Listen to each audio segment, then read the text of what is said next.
রমজান মাসে দীর্ঘ সময় রোজা রাখার কারণে শরীরের প্রতি একটু বাড়তি যত্ন নেওয়া জরুরি। সঠিক খাদ্যাভ্যাস অনুসরণ করলে সুস্থ, সতেজ ও কর্মক্ষম থাকা যাবে। সেহরিতে যা যা খাবেন: জটিল শর্করা অর্থাৎ লাল চালের ভাত, আটার রুটি, ওটস এগুলো ধীরে ধীরে হজম হয়, তাই দীর্ঘ সময় শক্তি যোগায়। ডিম, ডাল, মুরগির মাংস, দই ক্ষুধা কমায় ও পেশি সুরক্ষা দেয়।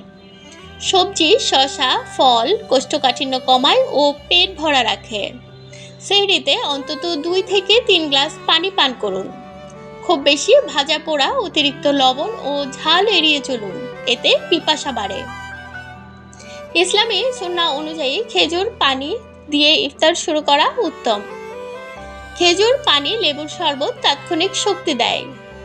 এছাড়া হালকা খাবার, ছোলা, ফলের সালাদ, স্যুপ খেতে পারেন। ইফতারের পর রাতের খাবারে পরিমিত ভাত, রুটি, সবজি, প্রোটিন, মাছ, মুরগি, ডাল, সালাদ, অতিরিক্ত মিষ্টি ও কোমল পানীয় কম খাওয়াই ভালো।